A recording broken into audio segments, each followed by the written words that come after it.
The next question is...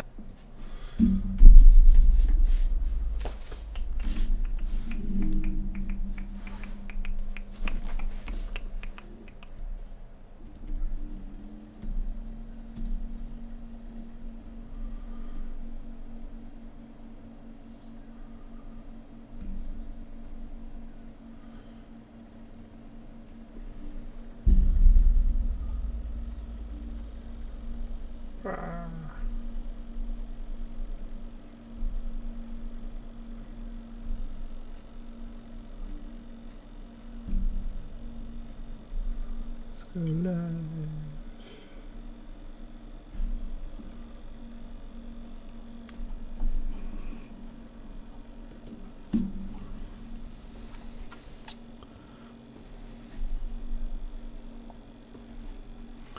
I'm gonna give this a few minutes for people to show up.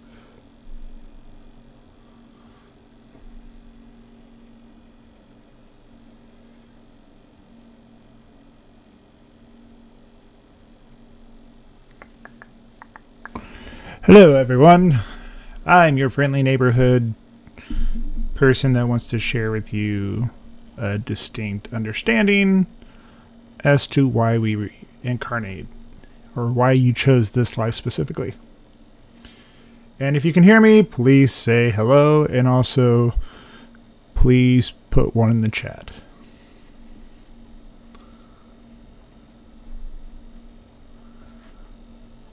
Hi Mary, how you doing?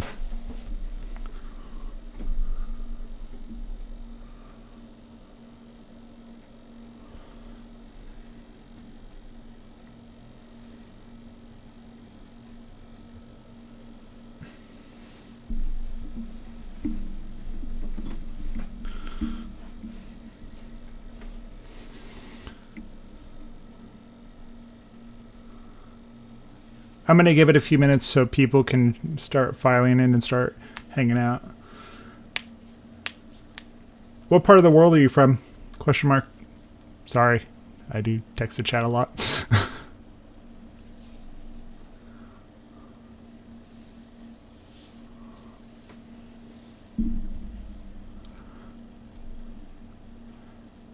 It's also weird because I'm watching the delayed video of what I'm actually... When I'm talking to you, I'm also watching the delay of me talking as well.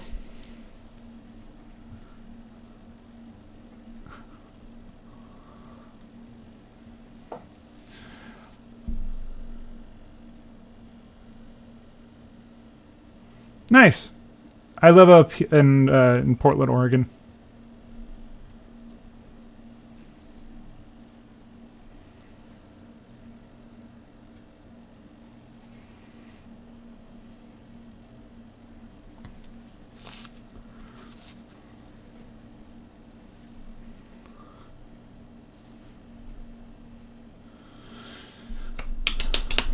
Okay, I'm just going to start, just people can file in and they can roll back if they want to.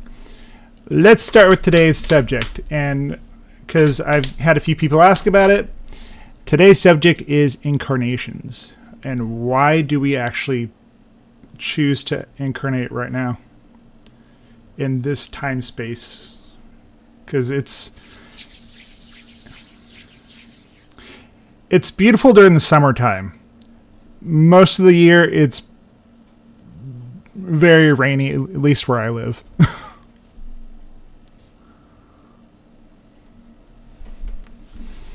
But back to today's subject. So, just because I picked up... we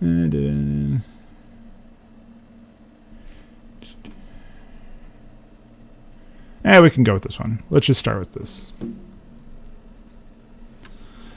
Let's start with today's subject. Incarnations, reincarnation, all that good stuff. Let's begin with this. It's about reincarnation. Yes, that's an experiential perspective effect. It's not an actual description of the mechanism. There is no such thing as reincarnation, but you can have an experience of reincarnation. But when you say reincarnation, that means you're describing something as an effect from a space-time physical perspective, from a frame or a time frame or a space frame, but that's not what's actually happening because everything exists at the same time. Yes, but how I perceive time, Yes. I understand. Since time is an illusion, can I be reincarnated in every aspect of history, for example, into the Stone Age? Yes, Yeah. of course. And again, everything already exists. Remember that reincarnation is literally, again, just a perspective of experience. Everything already exists. Mm-hmm. Those lives exist. You make connections to them in whatever way you wish to, but from the space-time framework, you experience those connections you're making in the present as if they're in the past, as if they're in the future, which they're not. Alles now. So, those connections are simply experienced as memories from your perspective. That's why you call it reincarnation. But all of these things are multiple simultaneous connections going on at the same time. Yeah. But you only experience what you focus on. So when you change your focus and say, all right, I'm going to focus on the idea of having an experience as a person 100,000 years ago, or as a person 100,000 years from now in some other alien civilization, those things exist, those people exist. You're just making connections and experiencing it from your space-time perspective as if it's in the past or as if it's in the future, when it's all happening right now. Yeah. Like in television, I'm watching myself Exactly. right now. That's the and analogy. If I want to switch it, then it's happening at the same time. Exactly. How is the transitioning process when I reincarnate? After I die, do I linger being my higher mind for a bit? Again, up to you. Up to me. It's all up to you. You're always given the choice. Things are laid out. You look and see what's there. You look at the possibilities. You look at what's attractive to you. You understand what it is you believe you wish to experience, how you wish to grow, what's next for you, what attracts you, what excites you, and you choose. So you can have it be quick. You can have it take millennia. Yeah. It's up to you. It doesn't matter because it's all happening at once anyhow.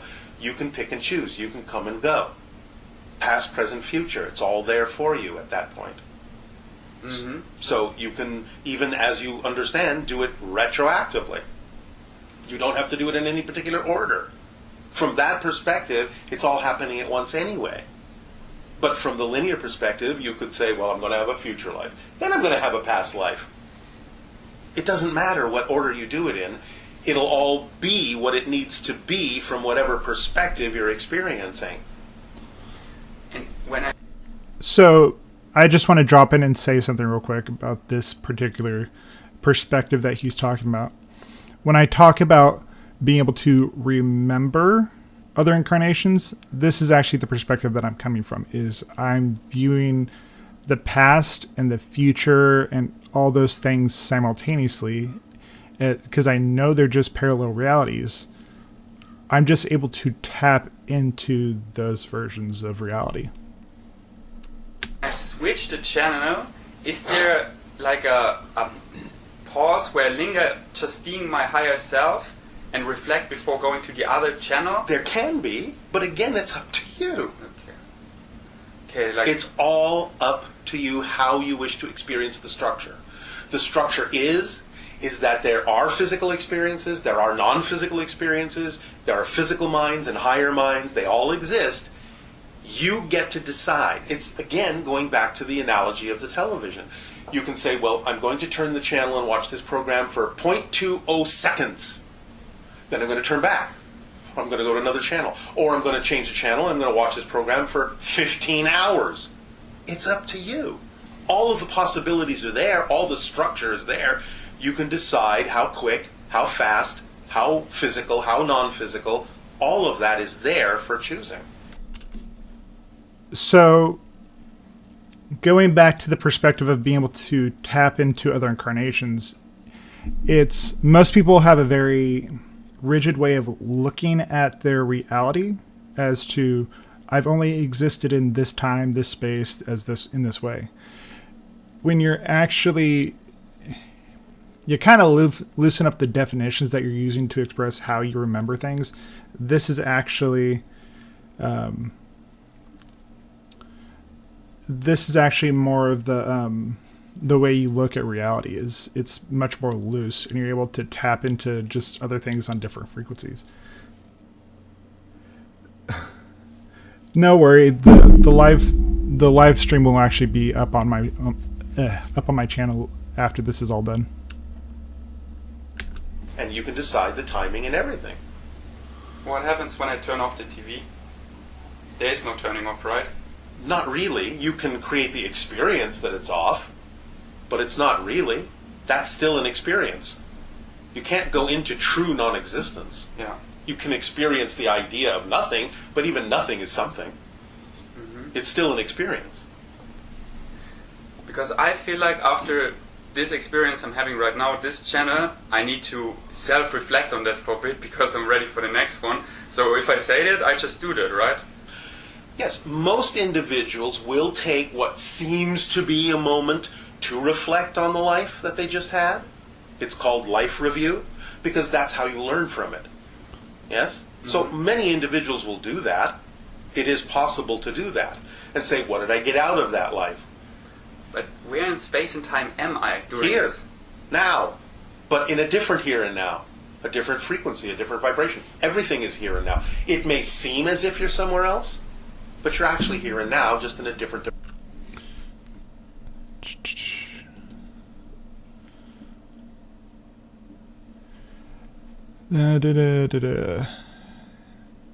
I've had a few questions come in from the last few days. That's why I'm doing this specifically on reincarnations and why we actually choose this.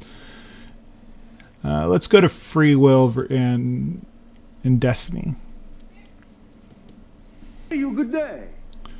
Thank you so much for what you do. And for what you all do as well. So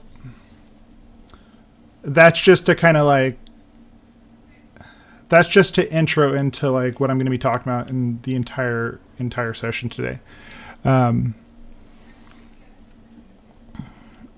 When you choose an incarnation, where you choose a life that you're going to incarnate into, you're doing it with a purpose.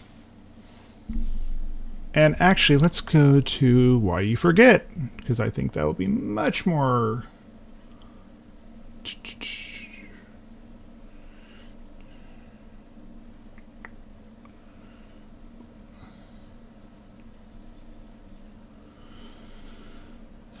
I got stuff in my way.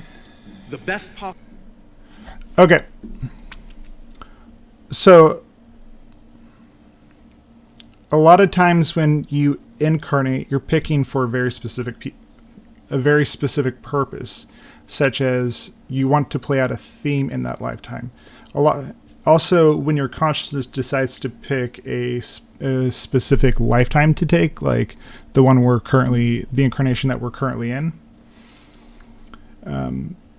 you pick people in your soul group,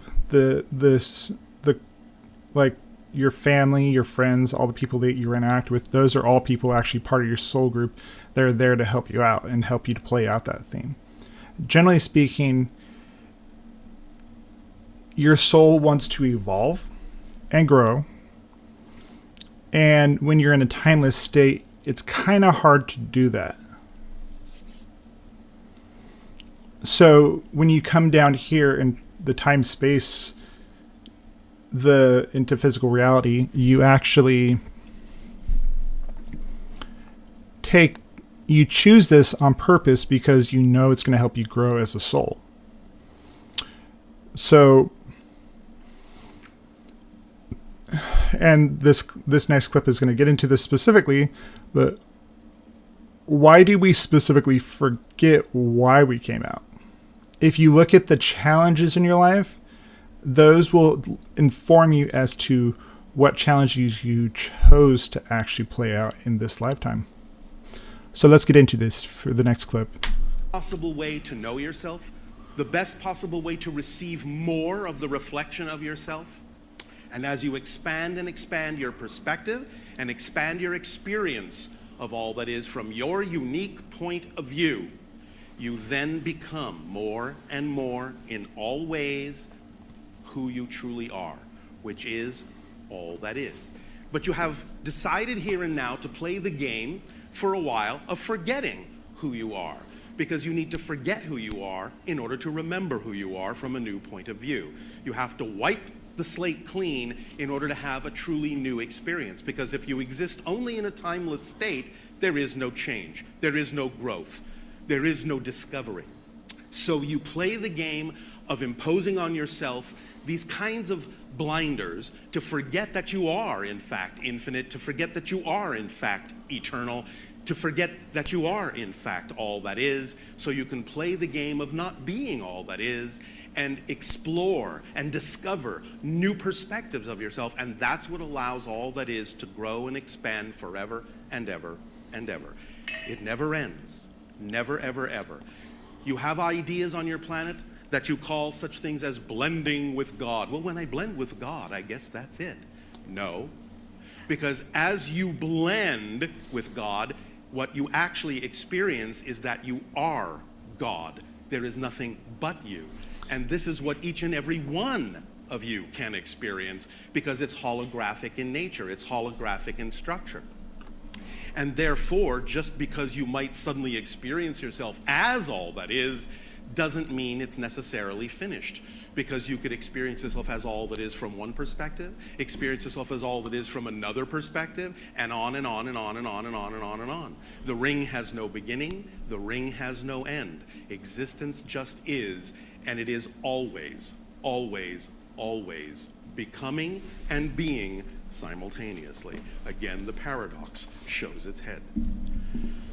In light of the idea now that you may have a bit of a reflection of the idea of consciousness being a reflection, being a sense of self based on the sense that there is another that seems, that appears to not be you, of course it is, but appears not to be you, you have a sense of that game of existence that it plays with itself to awaken itself to new understandings of exactly what it is. Does this seem to be somewhat helpful? All right. Just absorb it in your own way. Doesn't matter how you interpret this. It's your own journey, your own path. You are your own reflection. You are your own representation of all that is. And without your unique perspective, all that is couldn't be all that is. So always please remember, you are valid, you are valuable, because if you weren't needed, believe me, you wouldn't exist, because all that is doesn't make mistakes. So the fact that you exist is validation enough to prove that all that is needs your unique perspective, your unique reflection, your unique experience in order for it to... And that's exactly why I put this in here, because I wanted to actually I wanted to condense down everything that he's talked about when it comes to each individual subject, because I've heard a lot of people ask the same questions over and over and over again, and I wanted to put it all into one essential video that actually explains everything from a higher perspective, or a much more condensed way of looking at things, so more people can be like, oh yeah, that's exactly what he's talking about.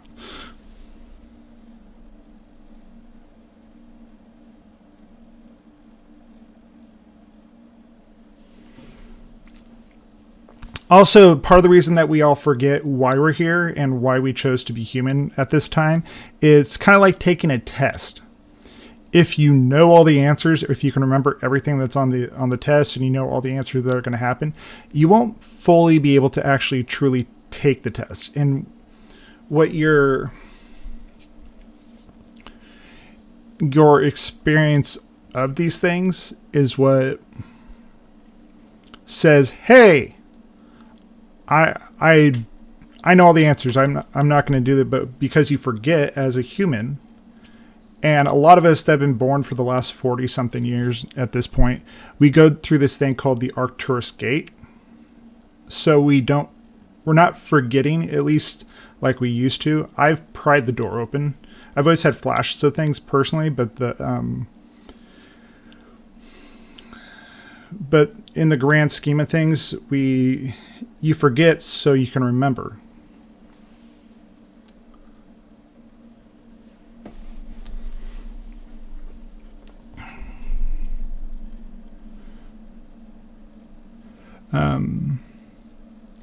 And also, let's go to the next clip, which is how many incarnations do we have? Yes. It's about the multiple simultaneous incarnations. Yes. So we have is there a certain amount or infinite that each soul has of these multiple? It is finite at any given moment, depending upon the idea of the theme that is being explored by the Oversoul. It is infinite in its scope generally, but for any particular theme, there are usually a finite number of incarnations exploring that particular theme from the And it's dynamic. Oversoul's perspective. And it's all happening at the same time. There is only now. Okay, so it's all happening now. Yes. So, just using me as an example, how many incarnations do I have simultaneously right now doing this theme that seems like the only reality for me? 1,258. And are they on different planets or all on this planet? They are on different versions of Earth, and some are on different planets. So, since everything's happening now, Yes. when you withdraw from your body, your physical When body, you expand beyond your physical surface. okay. Yes. What are the decisions that you have to make if everything's already happening? Remember that the idea is that there is still some degree of experience of temporal reality, even though it is much different than you experience as a physical being. They can still create the experience of making choices and doing things linearly, one thing after another. At the same time, in spirit, you have much more capability of experiencing the simultaneity of things as well. It depends upon your point of view and what it is you wish to explore. But you have, in that sense, different choices to make. Some of them you could relate to from this perspective. Others are absolutely unrelatable to you right now. Did that help? Yeah, it does. Okay, that's all from me. So, when you expand your awareness, you realize that you are everything in your reality, your consciousness, the way you view, when you view everyone as yourself, you're realizing that you're from that higher perspective. And as you judge everyone, you judge as you judge yourself. So it's kind of a catch-22. You can judge other people for their actions, but they're reflecting back to you what theme you chose to play out or what judgments you're holding in. And I wanted to go to Dolores Cannon on this one because I was trying to pull some stuff together that would... So this is from the book Between Life and Death from Dolores Cannon. And this talks about the schools that you go to in between incarnations. So let's begin. Chapter 4. The Schools. I was to enter the fascinating spirit realm many times. This is the area that holds the most fear for humans, and the one that raises the eternal question, where will I go when I die? Everyone wonders what will happen to them, whether there will be total oblivion or continuation of the personality. Even the most religious still harbor their uncertainties. I do not have all the answers, but I believe I can help through the information I have received in my regression research. Even the regressed somnambulist cannot tell you what they do not know. But when you obtain the same descriptions from many different people, you have to assume it has validity. I can remember what it's like to go to the school she talks about in this. Maybe it rings true because the majority would truly like to believe the afterlife is a place of peace and contentment. I personally find the idea of staying in the ground until Resurrection Day or Judgment Day totally repulsive. Also, the idea of floating around on a cloud, playing a harp for eternity, is not my vision of heaven. I think it would get boring quickly. Maybe I find this concept of the schools attractive because of my insatiable curiosity and my constant quest for knowledge. Whatever the case, I think this gives us the best description and maybe, just maybe, the answers to some of the haunting questions that plague us all. I think what she just said there is actually a pretty important thing to understand. Why do we incarnate? Why do we choose to take a life when we're in spirit and we're all non-physical? Why do we choose to go here or there? If you really look at it, if you're just in spirit all the time, it gets kind of boring. I mean, in practical terms, in your life that you've lived, how much of it, like, if you do something long enough, you kind of get bored of it. Even if it's like being in spirit and you can go here and there, like, it's interesting being human, like we all are right now. Many times when I regressed different subjects, they would not be involved with a life. Their answers would reveal that they were in between, on various spirit levels or planes, and in different places. The most common of these was the school. I asked for a description. It is the school of knowledge. I see the hall. It has tall pillars, and it's all in white. Real light. How do I explain it? The light comes from within and without, from everything and... So I'm not going to talk through much of this. I'll pop back in sporadically, but I want to actually... What I want you guys to do is actually take a moment. I want you to just listen with your eyes closed, and I want you to create images in your head of what she's talking about. And it should unlock things as well. Just shines. Do you mean like sunlight? Not that bright, but more lasting. It's very peaceful, very restful, very calm. It is a very nice place to be. Where is this school of knowledge? It's just here. It is on a different vibration from the existence known as Earth. It is on a separate plane of existence. It has no connection with Earth. We learn of what we have done, and in this way it has a connection with Earth, but none other than that. You said this is like a big hall. Are all the classes held in the hall? No. They have classrooms off of it. This is kind of a main walkway, I guess. You can see anything that you want to see here. Just by visualizing it, it occurs. You can make it as nice or as bad as you wish. If you're dealing with a guilty conscience and want to make yourself suffer, you can make yourself do that also. So what she's referring to is when people have the idea of hell or that they're a dirty sinner, that's what they're talking about, is it's your experience of your beliefs that you have in non-physical that determine whether or not you're going to experience hell or heaven. It's allowing that guilt to let go of the guilt that you've been holding on to. You can make the surroundings look like you want them, or the way you have visualized it. On some planes, including the plane that I am on now, it's like being on a higher plane of Earth. So the topography here is similar, but it has a finer energy level. I mean, there are hills and mountains and valleys, but they may not be positioned exactly like the hills there on Earth.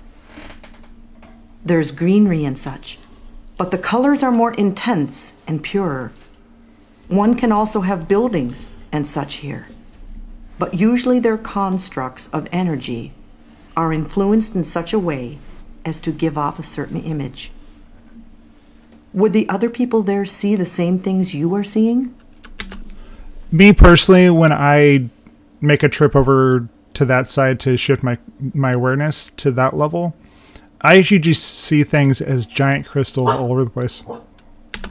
Yes. The mountains and greenery are general features of this plane that everyone sees. It's Earth, but it's at a different energy level.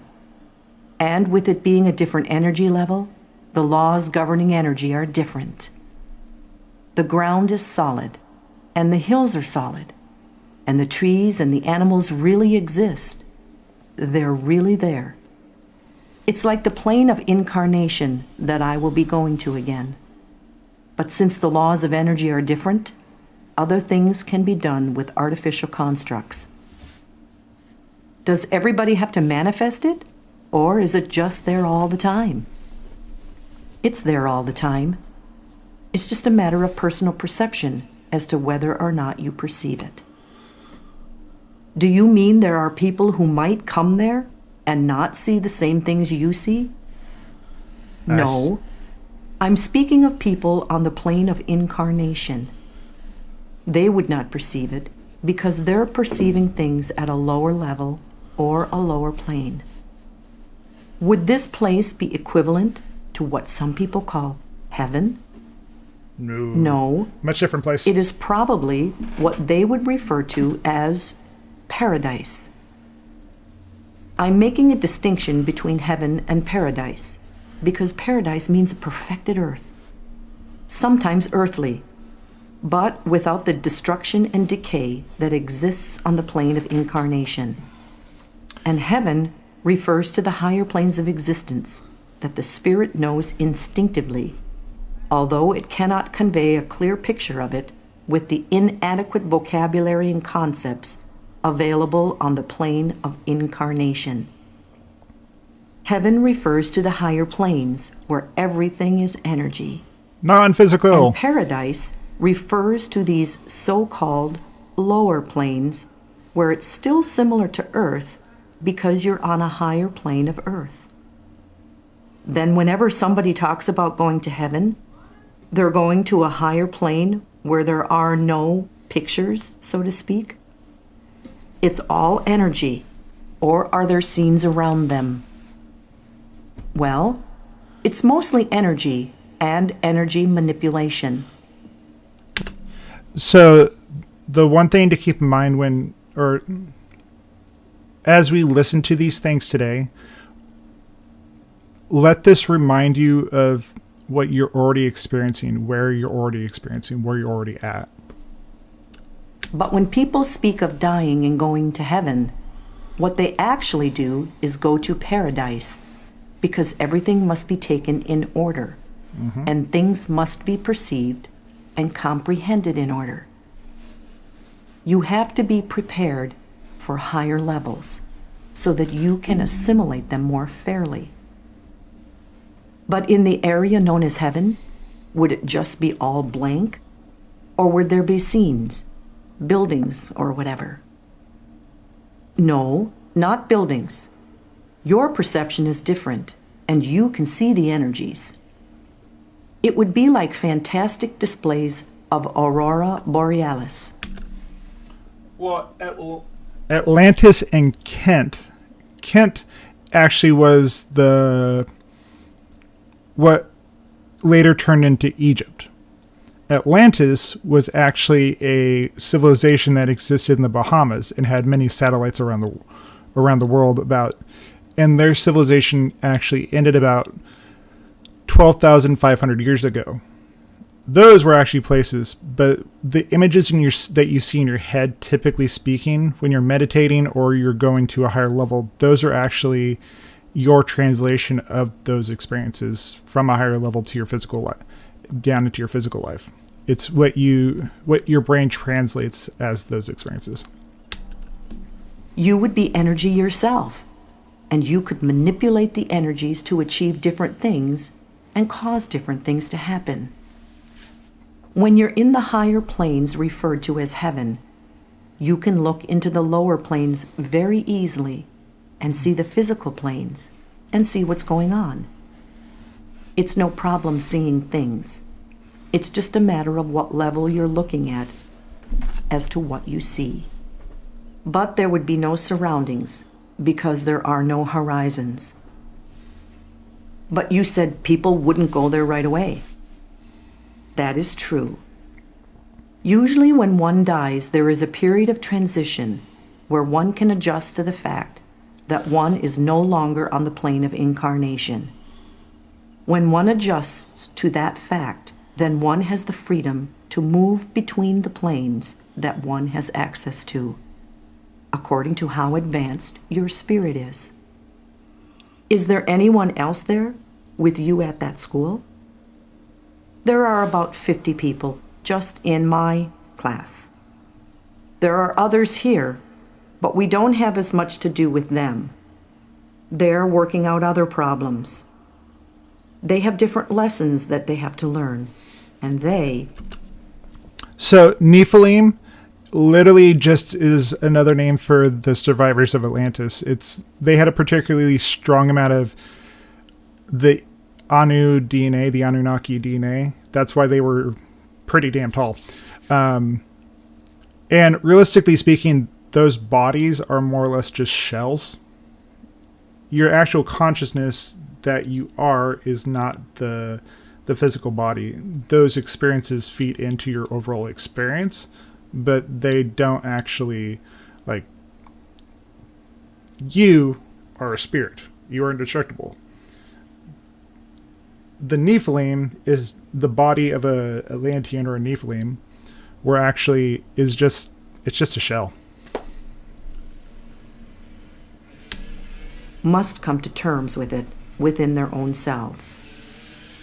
I just consider that I'm waiting. I know I'm going back. I learn here, and I can look at and evaluate the things that happened while on Earth, because I'm not hampered with worldly influences. When you learn, do you do it all by yourself, or does someone help you? No, I get help if I need it. Us, as humans, we're only ever humans. This version of you is only ever a human. The Oversoul can say it was those things, but the physical aspect of you, like us as humans right now, we've only ever been humans. Need it. If I search, or if I ask, or I question, all things come and it's there. Who is teaching you? The masters. Each class has several. They teach you to study one's self. How do the people look? I mean, do they have clothes? Here they wear robes, but not always. Yep. Basically, the way we look over here is ectoplasm in its various forms. Sometimes you will see someone with the shape of a body, and they'll appear to have clothing on, but they'll be rather white and transparent looking. Or sometimes if they wish to look more solid, they do. And whatever type of clothing they want to project as wearing, they'll do it as being part of the type of image they want to project at that particular time.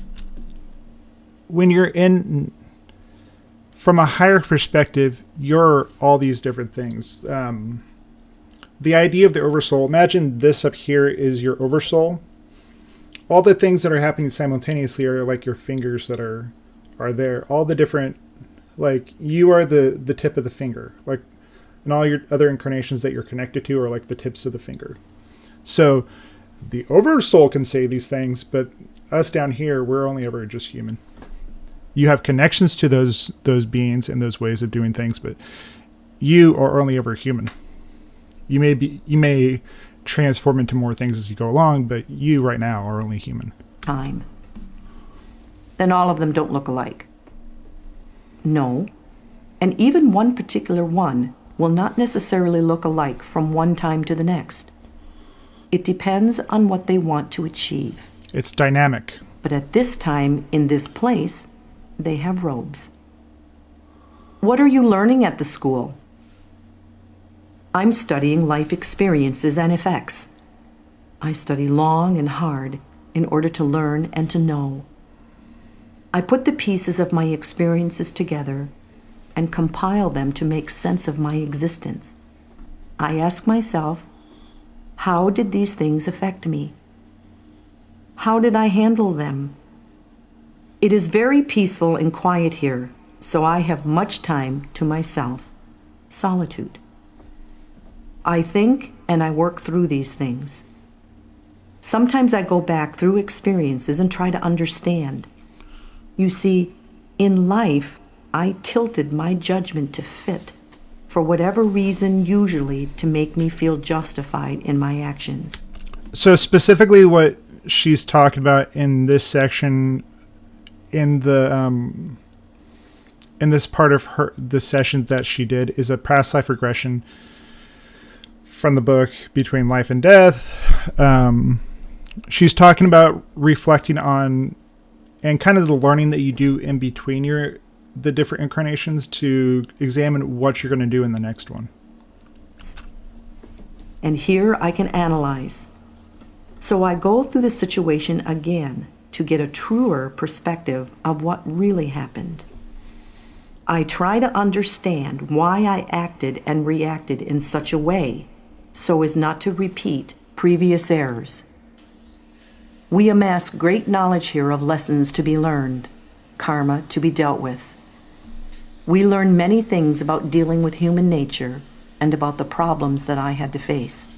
The Akashic Records. Also the problems I will be facing and the decisions to be made about that. And through this, I will learn to grow and expand. Will you face these problems while you're there? No, the next time I'm born. I'm preparing to descend again. Did they tell you what kind of problems you will have to face? Some, but not a lot. No such thing as a problem. We all like what you think of potentially as a problem in your lifetime is not actually a problem. It's a challenge that you chose to pick to have in this incarnation or any other one. It's all just a challenge. We're just going over what I should decide and talking about work that I want to handle and what problems I want to deal with. You mean you're trying to figure out which ones you want to handle? Or are there some you'll have to? Some that you'll have to. But right now, it's really a learning situation. Do you think you will have many problems to face next time? Depending on what you call problems. Many of them are just decisions and how I will handle myself and relationships with other people.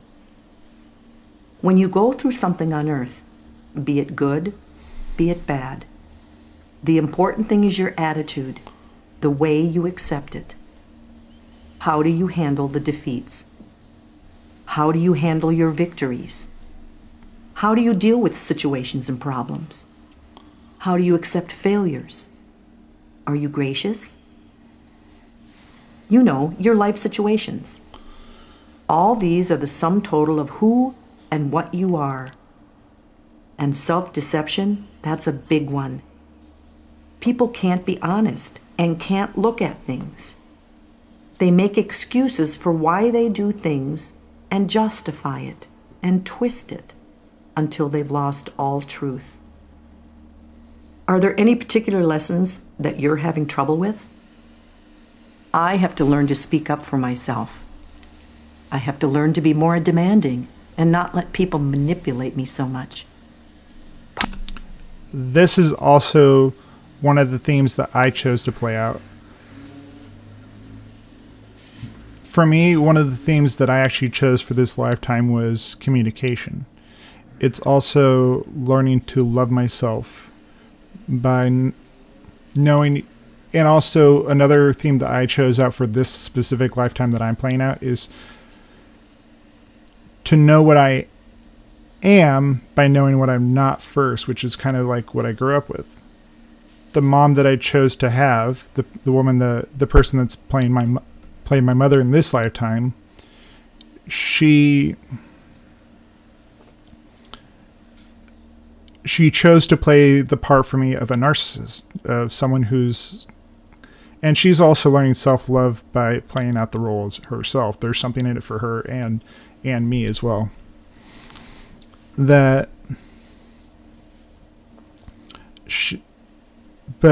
for me, for me, I actually love who I am because I've gone through those experiences. I know who I am now, whereas before I had no clue who I was.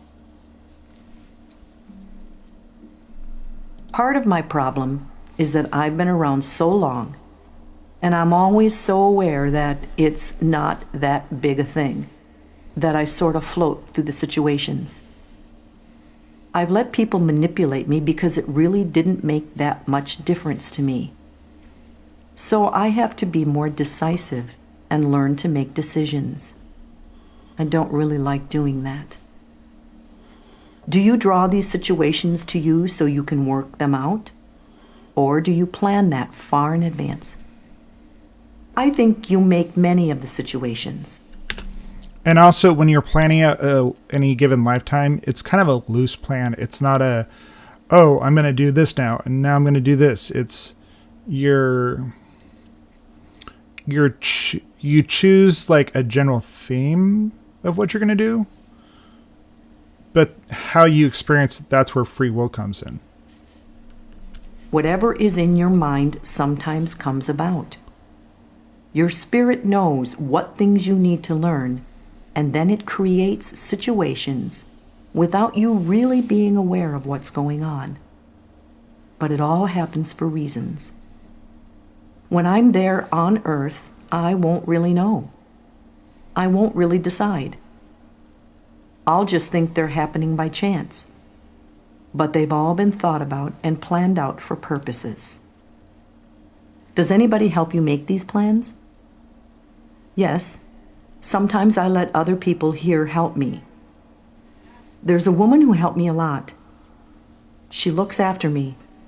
Sometimes even in a life, I seem to become more aware of her existence. For instance, when I'm growing out of being a child. Sometimes when I'm very involved in everything, I'm not as aware of her presence. Here she sometimes shows me how certain actions will affect me in a life. She'll flash them like on a movie screen on a wall. And she will say things like, "This is what will happen if you do this. And this is the problem you will face." So this goes back to the idea of the shifting prism, or the shifting between different realities, or shifting your path in life to base off your decisions. Before you incarnate, before we all choose any individual incarnation, you get given a preview of what you're going to experience in the lifetime. And when you're on that side of things, you're in kind of a euphoric state, and you're like, yeah, I can totally handle it. And then when you get here, that's when you're like, oh, this isn't as great as I thought it was going to be. You know, she'll explain it where I wasn't aware of it. In life, there were difficulties when I knew something was wrong but couldn't see it. Sometimes she's made things that I needed to know knowledgeable to me. Do you know how long you're going to stay here? Not long. I know I need to get on with it. I want to learn all I can. I try to continue all of my learning as much as I possibly can. At times I think that I have pretty well got it. And then there are always things that come up, something that I never quite thought of. You never completely get it, I guess. But you can perfect it and try it. It's like putting something in a furnace and refining it. Do you like experiencing Earth? Well, even though I think there's nothing more I can learn, each time I learn something else. I have a tendency to be a touch rebellious. I know that I've not overcome it yet, even though I like to think I have.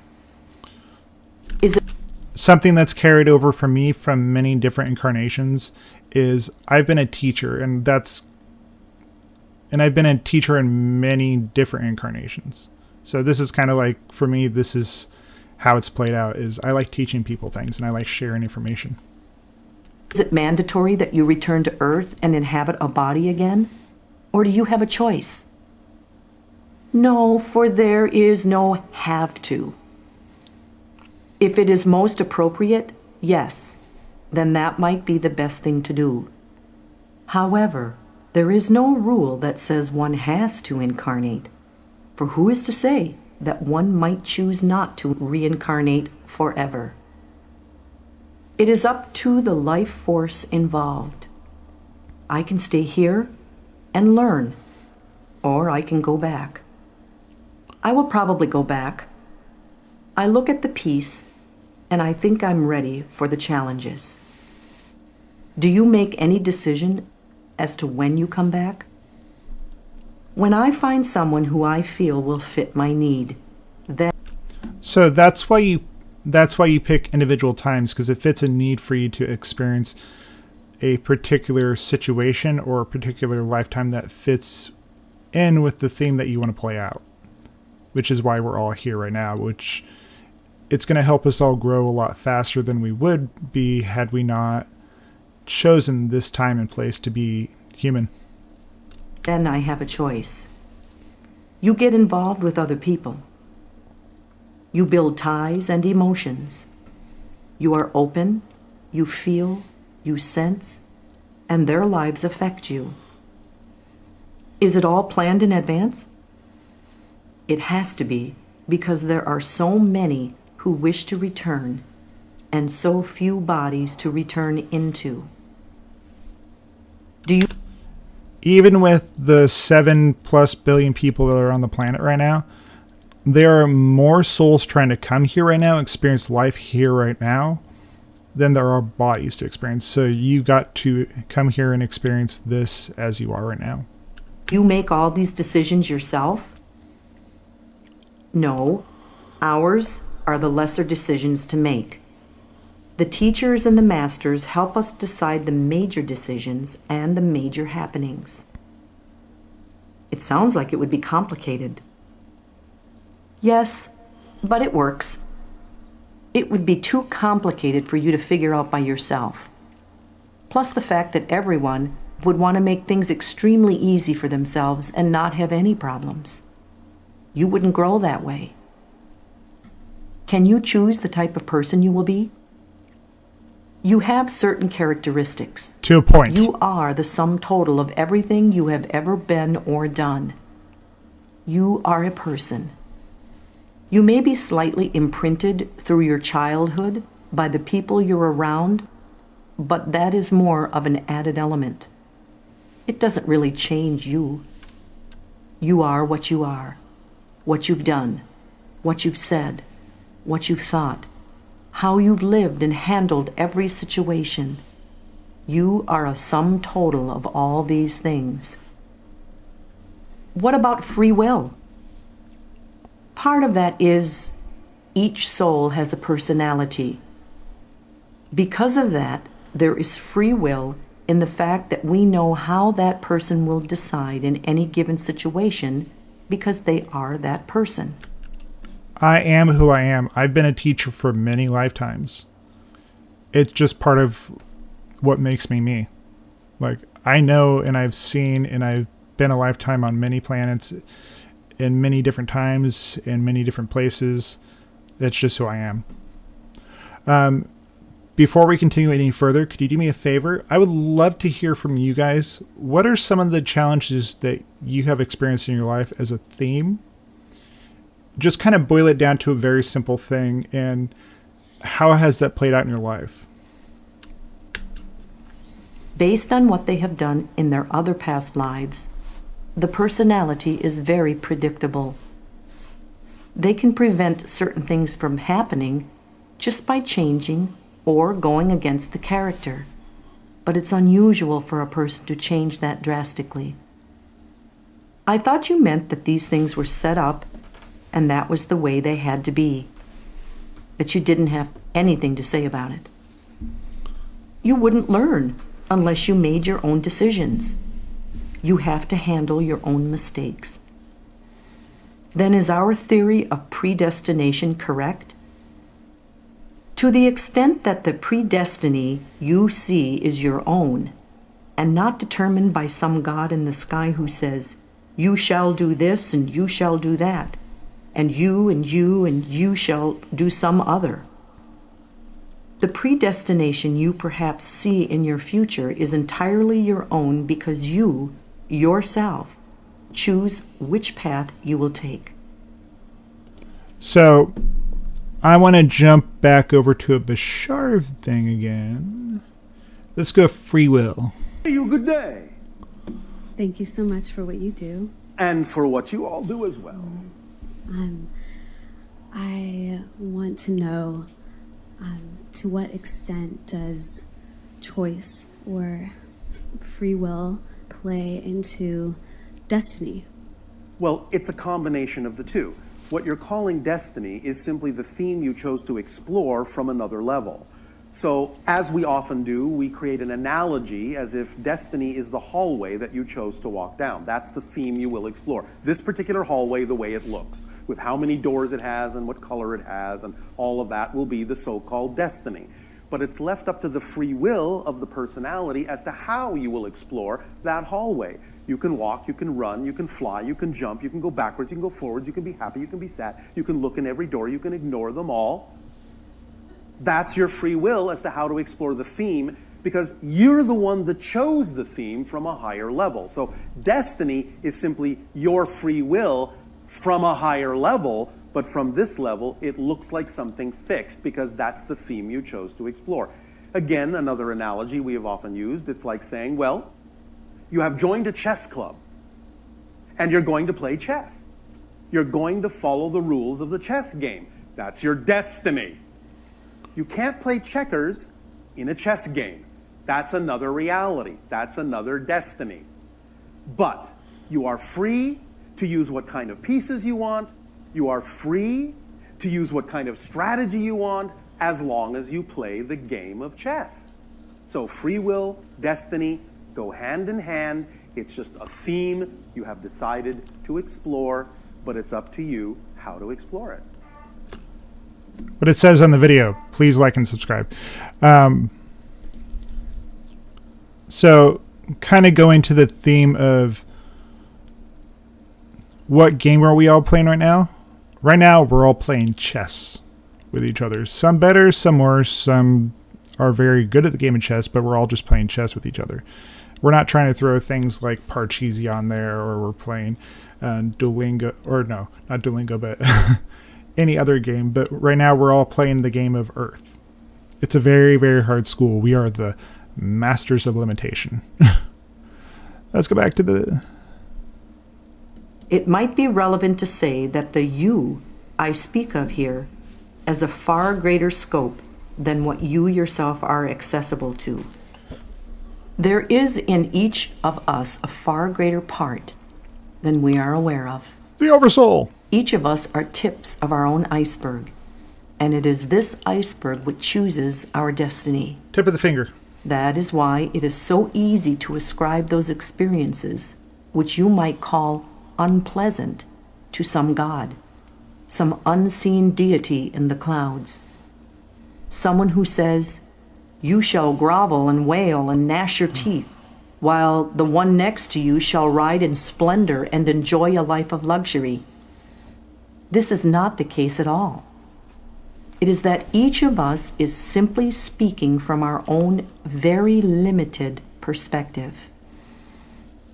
So things are not all predestined? Only to a certain degree. They are predestined in the fact that, like I said, you know the personality, and that that person will ultimately come up to that decision. The personality basically stays the same. It only changes as you grow. So all those people that you have grown with or you've experienced throughout your lifetime, they're there on purpose. And the only real actual meaning that any of those things actually have is the meaning that you ascribe to them. So you can, one person can be experiencing a vacation or just about any other situation as the most worst thing that has ever existed, and whether it's it also describes to how people experience the realities that we co-create or we coexist in. And I'm going to shut the door real quick. Let's continue. Then you have an idea of what kind of situation they will function in. Some people say you don't have any choice about things. That's just people's way of saying Since we don't have any choice about the matter, why should I worry about what's going on? Because it will happen to me anyway. And that's just a person's way of being very lazy about it and not wanting to grow. Then apparently, they do have a great deal to say about it. Do you think it's already planned out who you are to meet and the people you will have association with?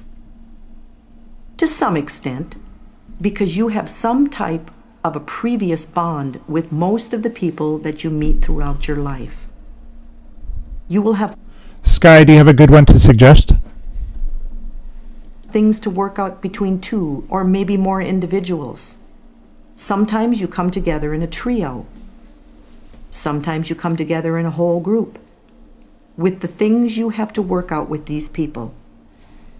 Sometimes you're born among them, which makes it easier. This also explains why some parents and children cannot stand each other, because they hated each other previously. They decided they wanted to try to at least work something out, but they just aren't handling it very well. Okay, I want to actually add this story into this way of... So I was sitting there doing some automatic writing one day, and me and my brother have never had the greatest relationship. So I asked the question, why does he treat me so bad? Why does he treat me so poorly? What came through when I was sitting there doing some automatic writing was, in the incarnation that we had previously shared together, or that we had a connection in, I was not the nicest person, or he was not the nicest person. He had a very large empire, but he was my chef. He was the person that cooked for me. And I treated him so poorly that he went home and killed himself.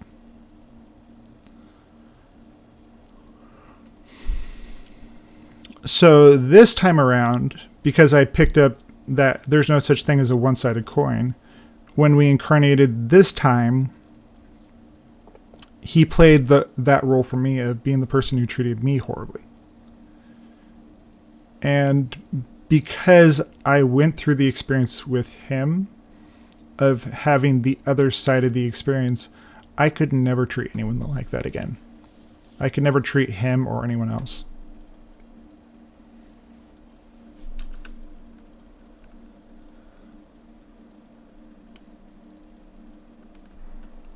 But once you go back into the physical body, you don't remember these things.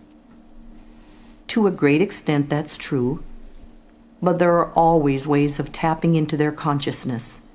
It just takes time and study. Many people ask me why we don't remember our past lives. Here we go. They think it would help a lot if we consciously knew about these karmic connections.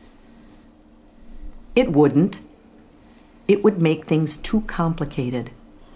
Can you imagine how difficult it would be to function in the everyday world if you had the memories of countless past lives constantly bombarding you? And I can tell you, as someone who has a lot of my past or other incarnations and connections that I've had, actually, they come in often, and I've learned to focus back here. Especially when you're first starting out in like a first year or two of having that sort of experience, it's really overwhelming, especially the first 6 months. It's like getting hit by a wall of water. You would never be able to concentrate on the lessons you have to work out during this lifetime. Sometimes when you're a young child, you remember your past connections because you're still close to it. But then the memories you get in future years bury these memories and you forget, although they're still there in your subconscious. As a consequence, when you have a feeling you should do one thing instead of another, and you follow that feeling, it's generally because your subconscious is subtly reminding you of a certain aspect of karma, something you didn't do right before. Yes, That is the reason why, in general karma, you have been allowed to develop this technique of hypnosis and other medical techniques as a way of finding out about some of this past karma, so that the people involved with this can progress even more swiftly. That has to do partly with entering the age of Aquarius. It's some little shortcuts, but that's what many people think, that they should be able to remember these things on their own. They think it would help them work their problems out. You also carry over abilities from other incarnations. Like I've had medical treatments that I know how to do that I'm pretty sure are from other incarnations. And as I say this, I have a nice high pitch frequency coming to me, and it's a yes. They're expecting too much of themselves. It doesn't normally happen that way. It seems like it would be easier if you remembered the problems you had with these people. But then again, it would be harder because you would bring the prejudices of the past forward with the remembrance. That's what we're trying to avoid. So when I remembered the experience in that other incarnation where the person went and committed suicide because of that person's actions, because I had that understanding, I was able to look at him with more compassion than I would have had I not had the information come to me. It just depends on, it's more on a case-by-case basis with each person. In some cases, it does help. Some people can handle it a little better than others, but in most cases, it doesn't work. If you're still angry because of the past feelings, all that it is bringing forward is the anger, with not very much logic with it, and so it doesn't always help. But people say, if I remembered what happened with them before, I could understand it and handle it better. That's not always true, because if they were mature enough to handle their grievances now, I would say they were probably mature enough to handle them in that prior commitment. But if they're having problems... Well, if you kind of get to know the archetypes through the tarot cards, because that's realistically speaking what tarot cards actually are, they are an archetypal symbol. Ryo does a better job of actually describing this. There is another transmission that Bashar does that's the archetypes and gods, that he actually kind of explains these things. But what it's going to mean to each individual person is different. And yes, Rod does actually describe these things in the Law of One books. Dealing with it now, on trust, as it were, just accepting them, they can't accept the problems of before to go with it. Then you think it's better that some people don't remember? Yes, on a whole. There are exceptions to every rule. Me, I'm an exception. Some people, their personalities are not advanced enough to understand these things anyway. This is true. Do you know what karma is? A general definition of karma is the universal law of balance of cause and effect, where everything both good and bad must be repaid or balanced out. I think the word in itself, different people have added their own meaning. It's hard to really say, but as a very general word, it means loving. As an example, you know that if you kill, that you have to face it again. For instance, let's say you killed for money. So another thing, because I can also remember and I can connect to my other counterparts, and then I ran into those same people that I was actually rude to or did terrible things to in other incarnations, I do my best to remember that I did those things to them as well. So it's more about coming into the situation with compassion as much as I can. then you must come around to the same thing again till you can overcome it. Situations are oftentimes turned around, and you might be killed for money. Oh, a complete reversal. Yes. Or you may have to leave a very delightful life where things are all pleasant and good. You cut it short. Therefore, you have to experience the loss of something. It all comes around. I've also heard there are other ways of paying it back. It wouldn't have to be a life for a life. No. One of the best ways to actually balance the karmic scales and doing this as an action is the idea of forgiveness. It dissolves the karmic weight or the energetic weight or the wave of beliefs that are negative and out of alignment with who you are. So, say you do a person a great injustice. You do something wrong to them. Then you may have to come back in another life and serve them. Maybe you'd have to take care of them and serve them and be their protector to make up for a wrong you may have done them before. So sometimes it's the dedication of a life, the giving up of yourself for that other person. What you do is always justified some way. What about you? Are you a young soul or an old soul? In other words, have you been around a long time or a short time? All souls were actually created at the same time at the beginning of creation. It's just different souls, different parts of creation move at different paces. So some are more developed in their experience at a certain level, and some are less developed. But it's on a case by case basis. The other thing to remember with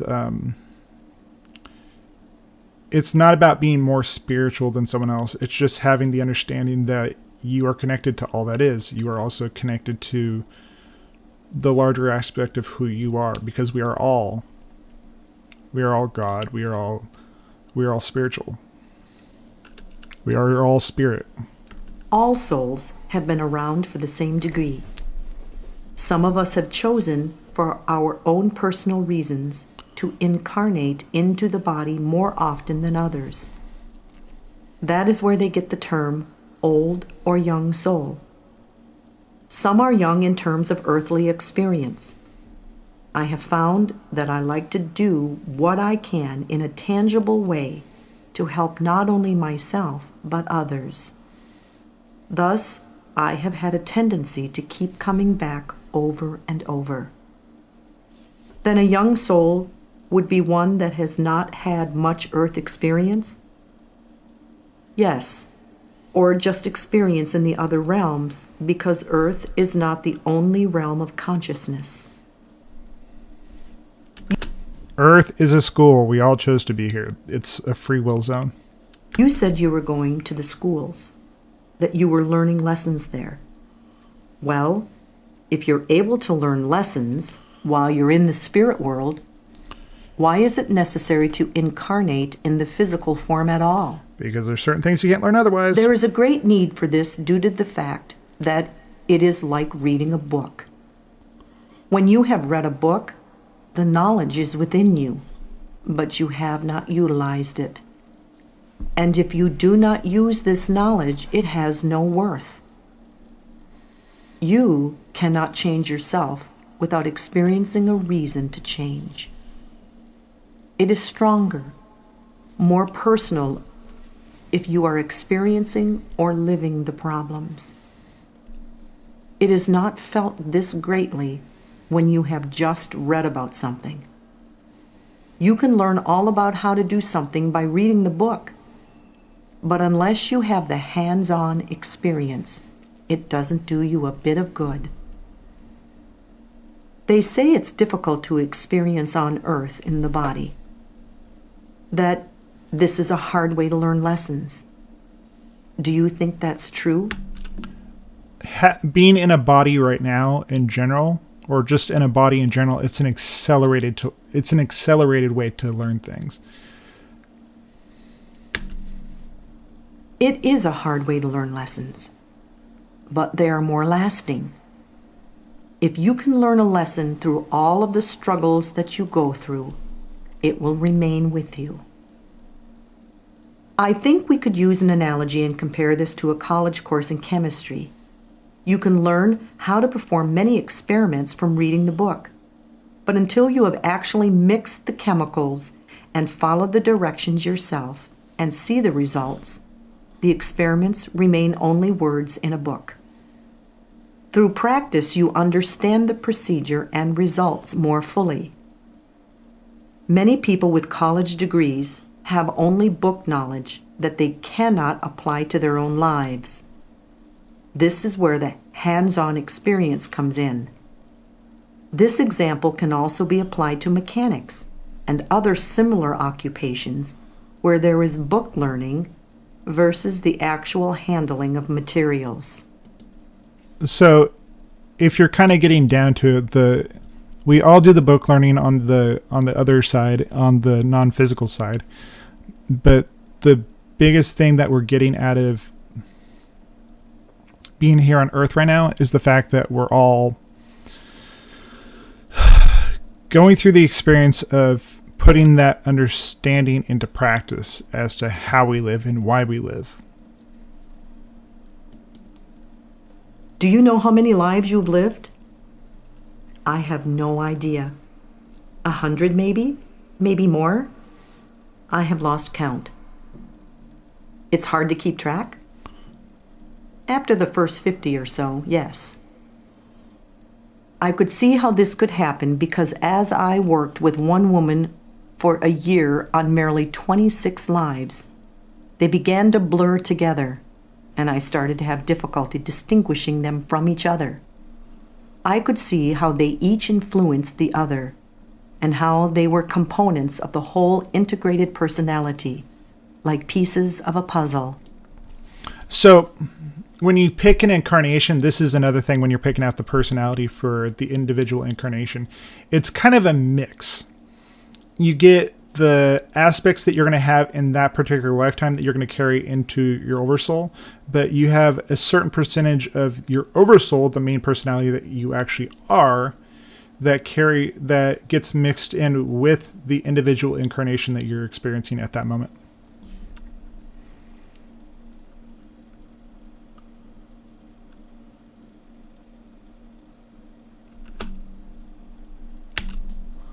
Do they keep a record anywhere? They do, but it's not important. It's just the experience. I don't know. Do you want to live more lives? That is important. Have you ever heard of something called the Akashic Records? Akashic. The records of life. There are those entities who are the guardians of the records, and they are allowed to read them. Some, who have studied and have practiced for years, have small access to them. But there are very few, and none that I know, who are incarnate, who have full access to those records. So, in general, it's kind of like how the Sasani actually activate. It's just a recognition that everything is here now. All lives, all places, all things, every experience you've ever had, all actually exist here and now for all of us to actually... It's just being able to plug into that knowledge that you're experiencing in the moment. It's kind of why they don't necessarily... They had the limitation that the Sasani, when they're actually sharing that information with people, it comes down to they only access the knowledge that they need to gain in that moment. Another spirit saw these records as much more accessible. Have you ever heard of the Akashic Records? Maybe you call it something else. Do you think there's a record anywhere of all the times you've ever lived? Oh, yes. I guess if I had to call it anything, I would call it the Book of Life, a record of what you have done. It's on the stand over there. It's very big. Is that just your record or everybody's? Well, everybody can go to it and refer through it. You turn the pages, and if I'm looking in it, then it reflects what I look for. So how many people are, as you see in your head right now, seeing a book with a very large, nice, thick book that you can open up and actually look at? If another looks in it, then it reflects what they look for. It's a magical type book. Whatever works for you works for you. It may not necessarily work for someone else. Everything, everywhere, every person that you ever experience is just a permission slip. It's whatever works for you in the moment that is what works for you in the moment. In the next moment, it might change also. I was wondering how everybody's records could be in one book. It would have to be a big book. What you think you want to find, what you are looking for, is just there. Another entity tried to explain the Akashic records on a more personal level. True to your belief system, there are the Akashic records which may be accessed in order to withdraw personal information which you may seek. This concept of Akashic records is perhaps not totally understood. I'm going to move on from Dolores, and I will probably do more of her later on, but I wanted to get back to the Bashar stuff. So going back to so the purpose for why you incarnate is always... Hold on one second. Let's let him talk real quick.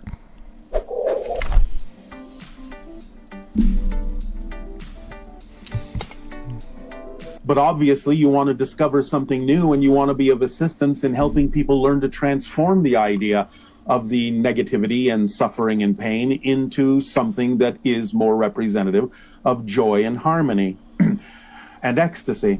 So the idea is that you chose to be of service. You chose to learn these ideas so that you could help others. So put that learning into action. Help others learn how to let go of pain and suffering and transform themselves into more joy and harmony by getting in touch with the belief systems that they're holding on to that is causing the resistance, which causes the pain and the suffering, or the definitions that they are holding on to that don't allow them to be themselves. The idea of remaining in heaven is all well and good in spirit, as you say, but there are only certain things that can be experienced in the physical reality experience. Forgetting yourself in order to remember who you are from a new point of view allows you to expand and grow in ways that you can't when you're in a more timeless state. So the idea is that it is a challenging experience, certainly, but it's one absolutely rich with potential to discover new points of view, new experiences, new understandings of all that is and all the ways it can experience itself to be through you. We could simply add the analogy: why do your people go to amusement parks and go on scary rides like roller coasters? It challenges them to get in touch with whatever it is that may be representative of fear, so they may, under a controlled situation, have more ability and effectiveness at transforming that fear because they come out all right on the other end. So you could use that simple analogy for the idea that you've decided to go on a huge roller coaster ride, knowing that as an indestructible spirit, you're going to come out all right on the other end anyway. I kind of want to focus on one specific subject at a time. That way I can... Like, each of these videos is actually going to be centered around one particular subject. Like this video is more of what I'm talking about for the subject for this session is more about why do we incarnate? Where did this information come from? Why do we choose to incarnate, or why do we choose to reincarnate? That's more what I want to focus on right now. What I saw of his videos were not really, it's not appropriate at this time. We will cover that in another video.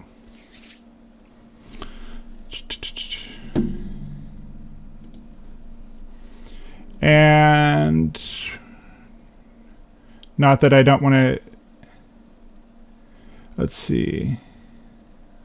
If I have some time towards the end, I might throw him in there, but I want to. And let's go on to reincarnation. And also, I will do some research on him and I will put something together. But right now, I want to focus on this information. I have a few questions in my mind that I've been thinking about today. Yes. And actually before, but Oh, right. I'll start off with the first question is, how do we determine or what really happens to us as human beings when we leave our physical form, when we actually die? I love Yeshua. And You become more of who you actually are. You wake up in much the same way that you as a physical being wake up from a dream and go, oh, that seemed very real while I was dreaming it, but now that I'm awake, I know this is who I really am. well, It's very much like that. Physical reality suddenly seems like a dream you're waking up from, and this is who you really are. do we retain our consciousness? I love You do. Bashar. Because everything is conscious. Do we retain our memories? You do. And actually, you have more access to more of them. Do we reappear in another physical form? In You another- can, but it's not a reappearance. Remember, all things exist simultaneously. There is no such thing exactly, literally, as reincarnation. It is multiple simultaneous incarnations all existing at the same time. So you are always you. You never become another version. Another version, another life is them. But you both coexist and are connected to the same, what might euphemistically be called, oversoul. Each of those lives is a simultaneously coexisting extension of the same oversoul. You are one extension, another life is another extension, and both lives exist as discrete and distinct persons coexisting at the same time with their own experience of themselves as the you that you are talking about. Each person, no matter how much they expand, always experiences the expansion as themselves. So even if someone were to become the idea of all that is, they would experience the idea of blending with all that is as themselves, being all that is. And that's the same for every one of you. How can we remember if we are, say, right now, physically, me being here, how do I know that I haven't existed in the past? Or why can I remember my past existence or my past parallel universe? All right, now again, you're speaking linearly. When you make a connection to another life, it isn't actually that it's your past life. You are cross-connecting to that life for a particular reason from the present. You're cross-connecting and have so-called memories because the connection brings the information from that life in a way that you need it to apply it in this life, even as you're doing the same for them, and they are bringing memories and experiences from your life to their life simultaneously, from what they might call a future life, but that's an illusion. But you're creating that connection now, from here. So anything that you find most attractive, that you're most magnetized to in terms of that kind of historical era, so to speak, there might be an indication there that you are making that connection for a reason, and that's why you're attracted to wonder about that particular so-called past or future life. But they all exist at the same time. I understand that. It's not really a past life. I'm just trying to think, like, how can I... You're getting that information all the time. You don't always need to know where it's coming from, and sometimes knowing actually slows you down. It's So when people get muttered in, or they get stuck in, we'll just say the muck of the minutia of where did this information come from, which incarnation, which part of the past, any of those that sort of information, you're kind of losing the point of it. Like the information that you're gathering from another incarnation, what you perceive as your memories, or from another life that you lived. You never were those people. You're connected to them through the oversoul, but you specifically are you. It's just you have these connections that spread out into many different incarnations simultaneously, and it's dynamic. So it's like one moment you may be drawing from the information from this person or information from this person, but they are them and you are you. Like you are only ever this, but you also have the connection to the greater aspect of yourself that draws the information through from other incarnations. It's just that sometimes when you have an inspiration that might be based on an experience that another life is having, but you don't need to know that, because knowing that would be too much information for you to use the experience. The point is you just need to use that information and not have to stop and go, gee, I wonder where that comes from and what that person's life is all about, and then by then you will have forgotten what the information was. So when you need to know it, you'll know it. But many times you have that information cross-connecting and leaking, so to speak, from life to life without necessarily knowing that a random thought you had may in fact be coming from an experience in another life. My other curiosity is that our human species, we are if we are evolving, you are, then we are going to eventually change into another form. I mean, like for yourself, if you're, I mean, I don't know what kind of form. To some degree you are. You're going to remain somewhat human in the sense of your continued human evolution, but at the same time, when you move on, so to speak, you will find that you may not necessarily feel like being human anymore. But it's up to you. So what is the other choice when you say not being human? Is that another physical form, or is it can be? But again, remember, all these things are happening simultaneously. Although, well, this is also a thing about. Yes, you probably you have an incarnation that you're connected to that is a Nephilim or an alien or whatever have you. It's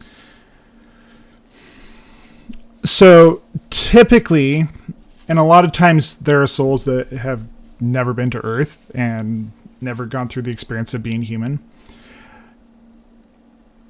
You know how there's the expression that people have where, oh, I was Cleopatra, I was Napoleon, I was whoever. You'll take actually connections, or you'll take like kind of a download from that incarnation, so you're actually able to connect to the planet, and it's not so foreign to you. So when you get into a body, you can actually function. You can create the experience that you are choosing this linearly, and that's what you're actually referring to. What kind of an experience can I have in terms of choosing another kind of physical experience? And you can do that if you wish. You can become something similar to human. You become completely non-human in terms of physical beings that exist within the cosmos. Or you can remain, so to speak, as energy, as spirit, as consciousness, a higher dimensional being, a trans-dimensional being, a trans-temporal being. You can become many different kinds of consciousness expression. And when you say follow your highest excitement, yes. And to me, my highest excitement is raising my vibration or being extremely consciously aware of myself, my yes. physical being, yes. my yes. to where I can accelerate this whole process and skip all There is no skipping. Nope. There are no shortcuts either. There is no skipping by your own choice. I will tell you a secret. It's really this simple. Will you do us a favor? Yeah. Lie down on the floor. Lie down on the floor. What, belly down? On your back, if you wish. Okay. Lie down on the floor right now. I can't believe it. Tell me when you're comfortable. Are you comfortable? Yeah. All right. Close your eyes. Are your eyes closed? Yes. All right. Now, repeat after me. I am done with this life. I am ready to leave. I am done with this life. I am ready to leave. All right. Now, just hold and breathe for just a few seconds. All right. Now, can you open your eyes? Yes. Then you're not done. You may stand up.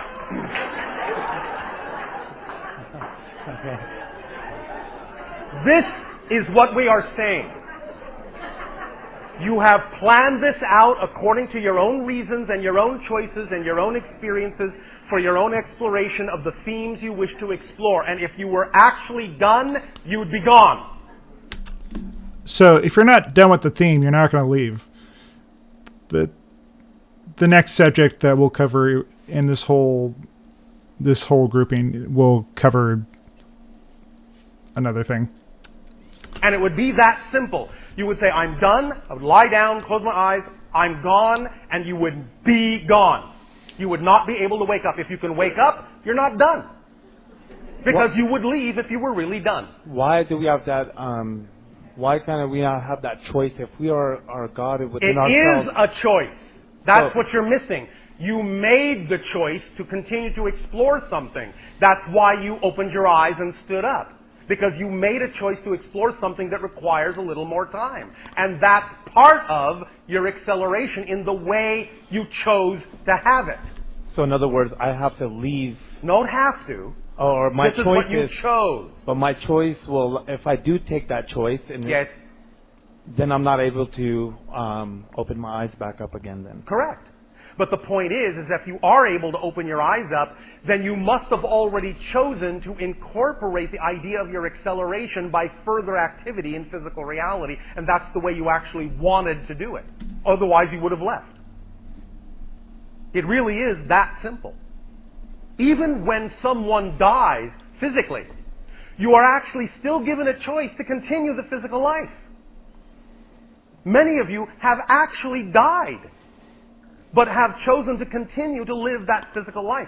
Sometimes you don't know it, you don't remember it because it doesn't serve you to remember that moment of choice. Sometimes you create for yourself the idea of what you call a close call. right. Ooh, I don't know how I got out of that alive, but I seemingly did. Well, the truth is you may not have. You may have actually died. But then the guides may have said, are you sure you really want to go on? Or I have had a few experiences like this in the past. I actually almost had one last Sunday. So I know this. I'm choosing to be here to do this with you guys. Or did you want to continue the life in a parallel reality to make it seem as if you want to explore something in that life that's still going on, but you know it's a parallel reality? And you said yes. So then you will simply wake up and go, wow, that was a close one. Maybe not even remembering that you actually died and were given a choice to go on or come back.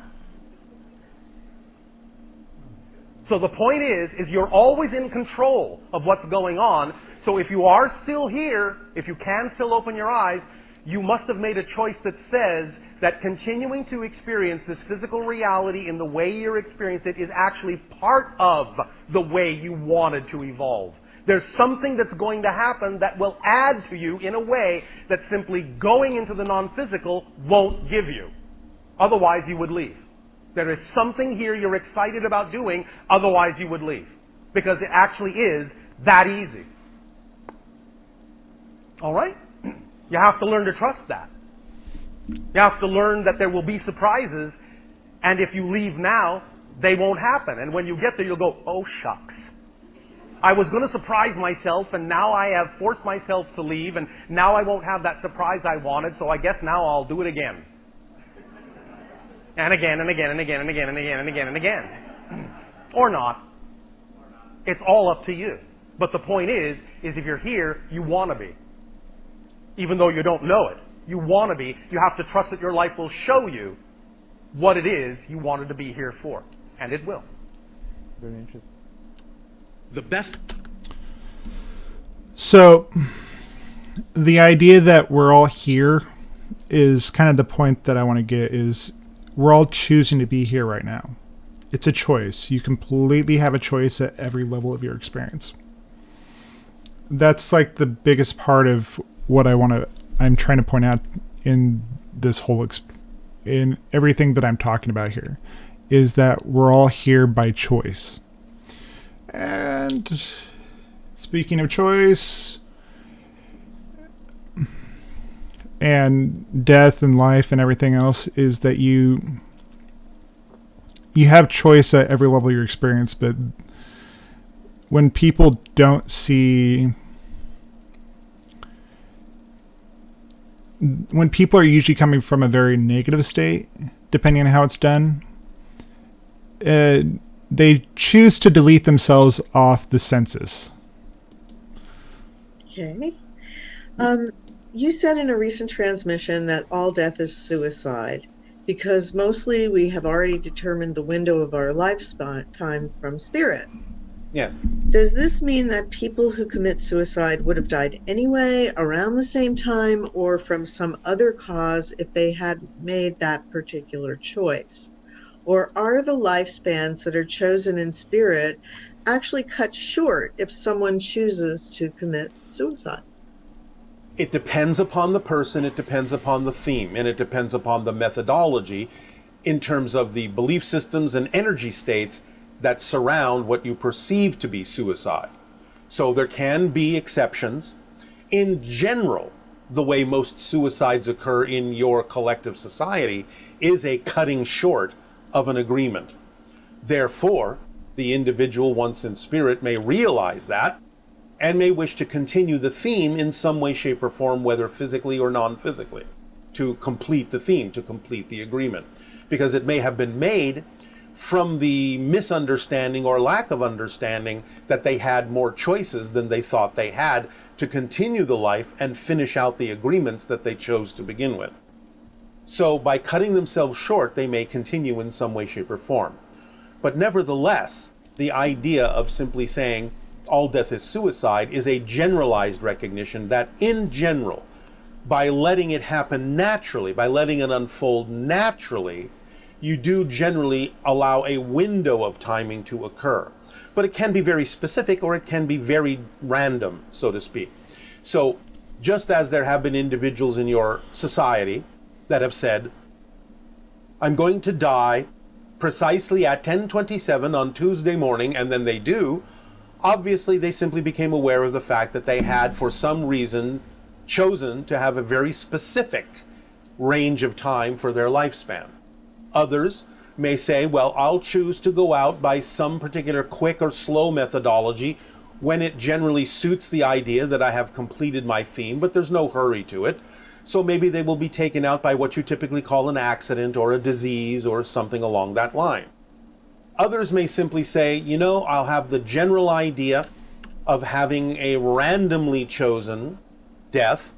It's like an analogy of your roulette wheel where they will allow the wheel to spin and they will allow the ball to go around and around and around.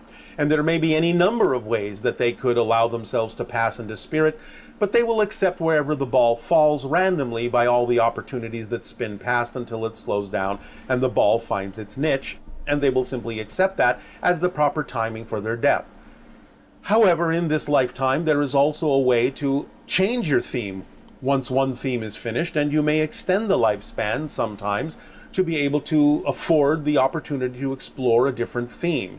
Those kinds of choices are now available, but they are also most likely made to begin with in spirit, saying, all right, well, when I'm done with one theme, I'll hang around and see if I can receive another theme to explore and sort of get a 2-for-1 in a physical lifetime.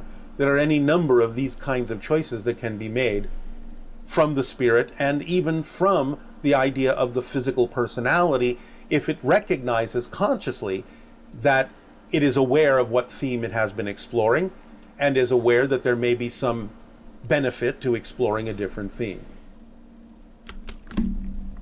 So when you do eventually die or transition's a much better way of saying it. Like death is, you can't really die. It's not an actual thing. You just transition to another state. Yeah, the body's dead, but what makes you can never die. It's indestructible. Energy, it's energy. It's like consciousness. It's your awareness. It's everything. So in the grand scheme of things, when you actually go through all the Bashar information, I've just tried to condense it down the best I can that talks about reincarnation and incarnations and why you choose to incarnate, especially right here and now with everything going on. But when you're ready to transition, die, there's nothing that can stop it. It's like it's an appointment that you're never going to miss. Yeah, you generally a lot of times will give yourself a window for how long that you want to actually keep incarnating or keep being in that life where you choose, because you got to remember there's always choice at every level of your experience. Say you want to have the experience of being a grandparent, or you want to have the experience of being a child that dies at a young age.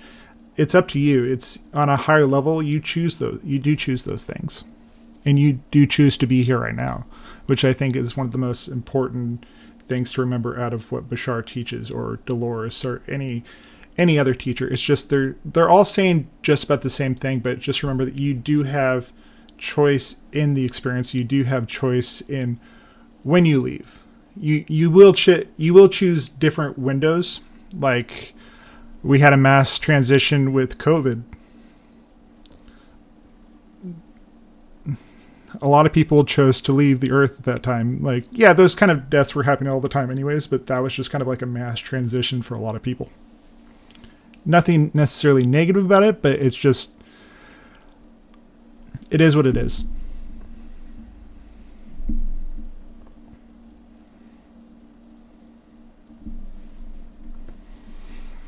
So, now that we reached this point of things, because I want to get off in a little bit, are there any last minute questions that anyone has?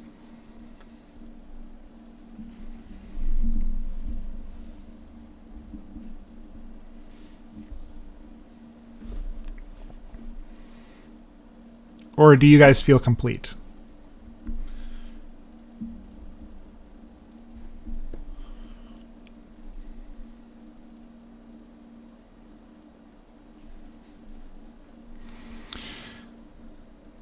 I'm going to stick around for a little bit longer, and then I'm going to get off for today because I want to go play some disc golf, but I wanted to share with you guys this specific as to why we incarnate.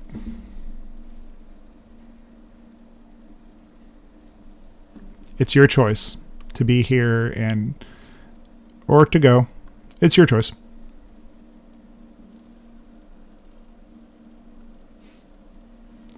I'm glad I could help.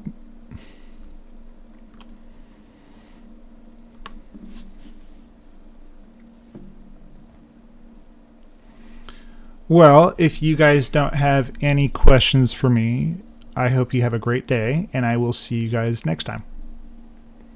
Talk to you soon.